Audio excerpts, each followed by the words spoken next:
Bonjour à tous! Ça fait un petit moment que j'avais pas fait une vidéo, alors du coup, je me suis dit qu'il était peut-être temps d'en refaire. Alors pour le thème de cette vidéo, on va aborder le thème de comment en fait on pourrait reprendre un reversal. C'est-à-dire le reversal, c'est-à-dire que le cours baisse, et puis vous voulez jouer l'achat.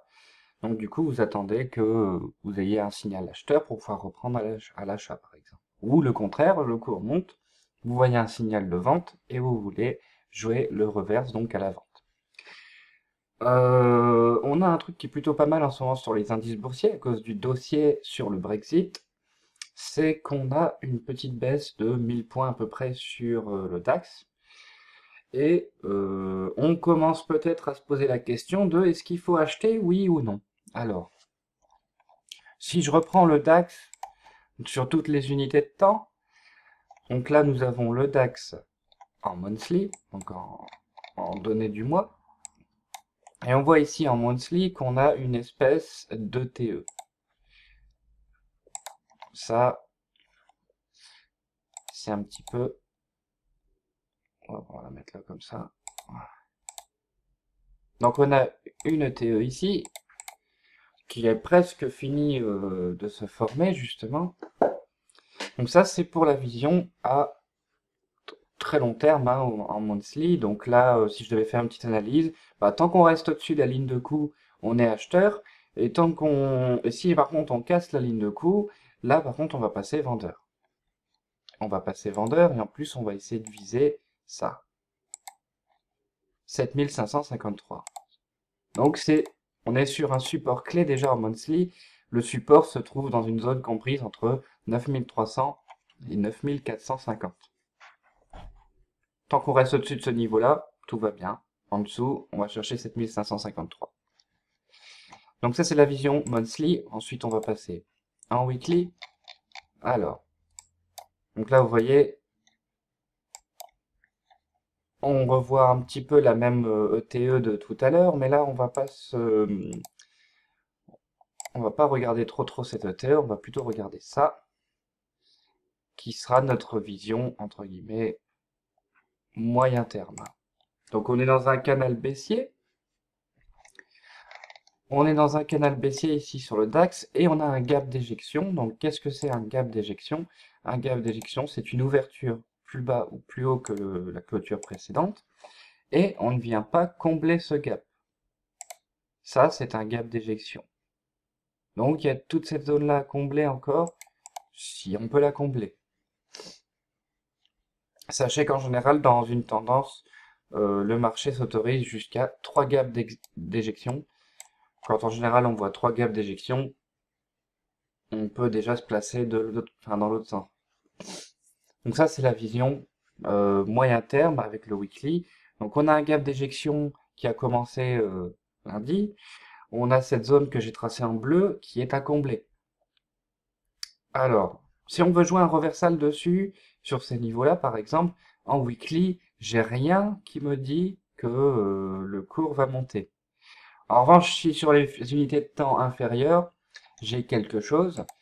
Alors, je vais déjà vous dire le take profit. Le take profit sera situé justement au milieu de ça.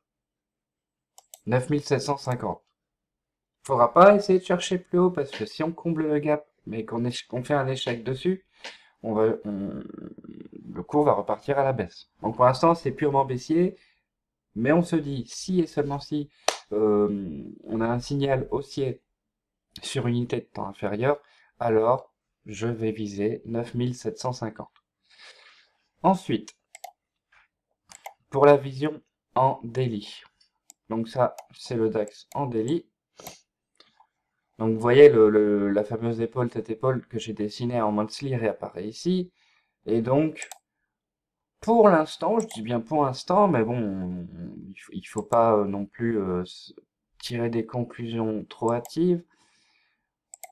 On tape sur le bas en fait de l'épaule droite et on a l'impression qu'on est en train de rebondir aujourd'hui. Là ici, on commence à rebondir. Alors vous voyez, mon fameux niveau avec le gap comblé à 9750, ça représente également une résistance. Une résistance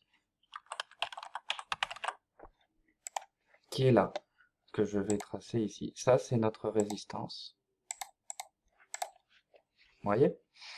Bon, c'est pas trop mal, là, pour la bougie en daily. On a une ouverture au plus... Alors là, déjà, on a une clôture assez bas, et puis l'ouverture se fait quasiment... alors 9513 à 9500, ouais, 80 points plus haut.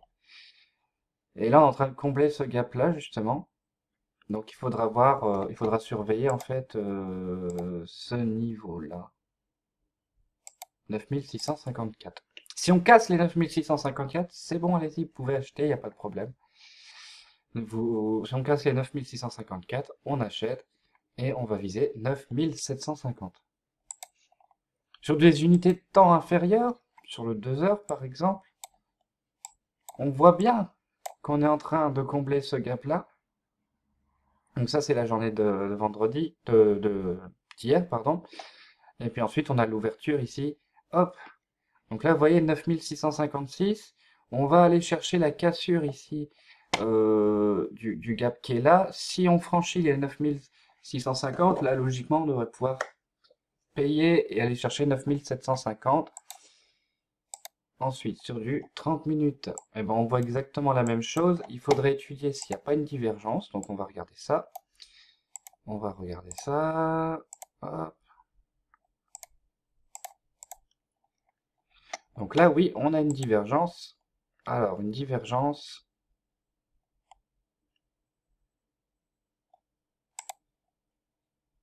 On a le cours qui baisse ici. Il est passé au moins là-ci. On a le cours qui baisse ici et on a la divergence. Les divergences ici. Donc ça veut dire quoi? Ça fait n'importe quoi. Donc ça veut dire quoi? Bah que le cours, c'est sûr quasiment qu'on va retracer. Alors, si on devait justement retracer un petit peu, donc là on prend ici, il faut calculer la distance entre, justement, alors il faudrait repérer le niveau 50 ici. Donc sur le RSI, on va repérer le niveau 50, qui se fait là. Et là, vous voyez, donc on a la divergence, on casse le niveau 50. Donc on le casse quand? On le casse à cet endroit-là, donc sur cette bougie-là. Sur cette bougie-là. Donc théoriquement, on pourrait prendre un signal d'achat ici. Là, c'est encore trop tôt. Par contre, ce qui va se passer ensuite, c'est que si le cours la casse ici à l'achat, il va faire un pullback sur le haut du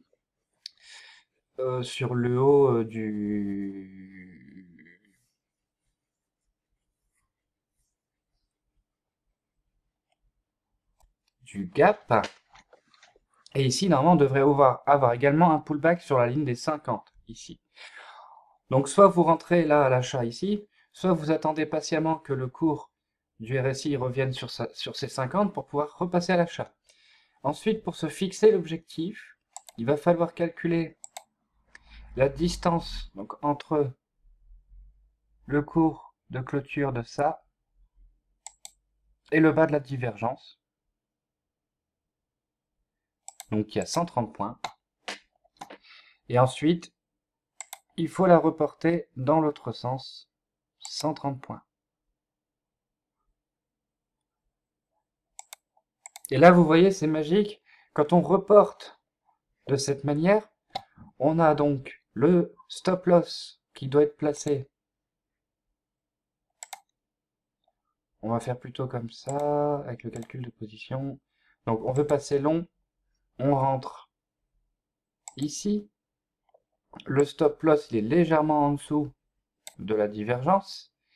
Et le take profit va se faire légèrement en dessous de ce qu'on a calculé. Bon, on a un risque reward ratio qui est pas terrible, mais pourquoi pas, C'est un trade qui est intéressant. Pour parler de probabilité, on a plus de chances en cassant les 9650 d'être haussier, donc d'aller chercher justement les 107 points qui sont là, que d'être baissier. Et donc bah justement, c'est ça un petit peu qu'il faut observer pour la journée d'aujourd'hui. On casse les 9650, si on le casse et qu'on a le RSI pile sur 50, on achète et on va viser 9750, tout simplement. C'est le plan du jour, on va dire, sur le DAX pour aujourd'hui. Donc vous voyez, on a un cours qui baisse, vous cherchez un point d'achat, donc il ne faut pas s'amuser à essayer de chercher le point bas, puisque ça sert à rien, c'est impossible, mais vous pouvez essayer de détecter des divergences pour pouvoir ensuite rentrer à l'achat, donc ou à la vente, ça dépend de la tendance précédente, mais et en utilisant en appliquant cette méthode-là, tout simplement. Donc j'espère que vous avez très bien compris la manière de faire du contre-tendance, enfin, pas vraiment du contre-tendance, mais de détecter les divergences pour pouvoir rentrer donc sur la tendance suivante. Ça évite d'anticiper et de se manger 500 points dans la figure.